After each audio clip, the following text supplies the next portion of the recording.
Editing is not merely making minor changes and minor revisions, a word change here and there, a sentence shortened, a long word replaced with a simpler one. Editing involves giving perfect shape to raw data. The editor works on the script, correcting skillfully without killing the real meaning of the story. Editing should improve the story, but it does so without making material changes to basic facts. Editing is partly proofreading. When you edit, you correct evils like typos and grammatical errors. You read through the paper line by line and make simple changes. Generally, editing occurs when the paper is considered a finished product, almost ready to turn in. A good idea is to create a checklist of common errors. With practice, you may be able to internalize your list so that you no longer need to look at it as you edit. Editing is required to be done by news writers before they turn their copy over to an editor, but generally the burden of this type of cleaning up falls on the shoulders of editors and copy editors. Rewriting involves major alteration to the entire story or some part of it. The writing process is never done. It is only finished because you need to hand something in or we voluntarily discontinue working with it. No one gets a piece right on the very first try, which is why writers go back many times and rework their writing so that it makes more sense, is clearer, and is more presentable to the reader. Sometimes, in the case of a breaking story, it may mean rewriting the entire story from one edition of the paper to the next. Updating. Updating is just giving shape to the story as per the changes which might have cropped up by the time of printing. Updating involves minor alterations to the entire story, still in the editor's hands. Revision of a story already set in type, or updating of a story that appeared in an earlier edition.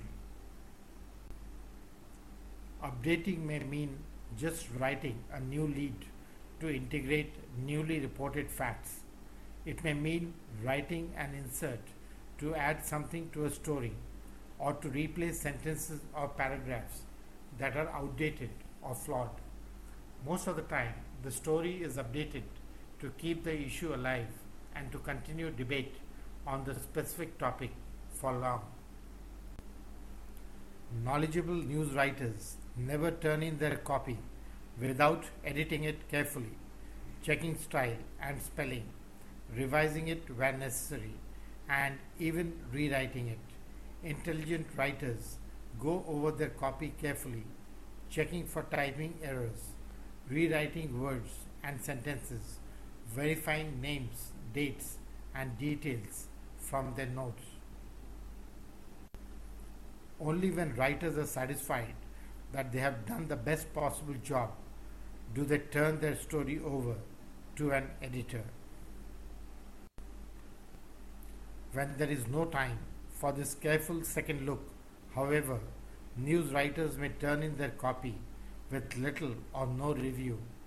When time is short, editors may also hustle copy along without giving it much attention, but such a situation is rare.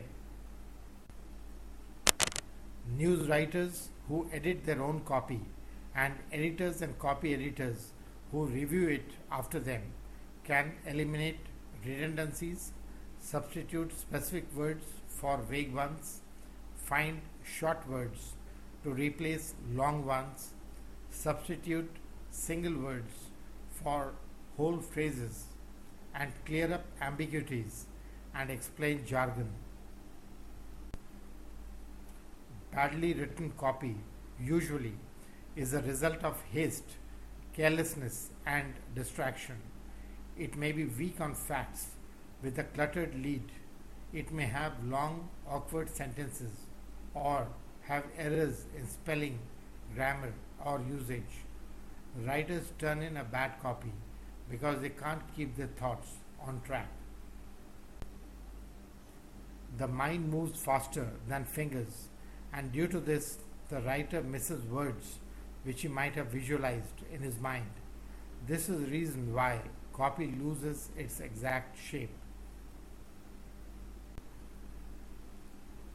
A good rule of thumb in news writing is to keep things together, that is, present the facts in an orderly way, keeping related matters together. The reader might find himself lost when irrelevant details are dropped haphazardly in places where they do not belong. Here's a hard truth, and that is if you can't write, don't try. Do the extensive research and try to provide every tiny detail, but hire a professional to write for you. An error is frustrating. It may bring a hasty exit for your readers who are volunteering their time to look at your text. Beyond a hasty glimpse at the artwork, unless it offends, their focus is on the content. That's why they bought the book, journal, or the newspaper copy. You will be judged, and quickly, by how well you provide what they are looking for. And the copy simply must shine. Readers won't hang around long unless it provides them what they want to see or read. The survival of the writer depends upon how well the text is taken by the reader at large. If your journal or book achieves good sales volumes, then you are probably doing good work. You don't have to get fancy. Some who recognize their writing skills are not first rate tend to become formal when writing. This should be avoided.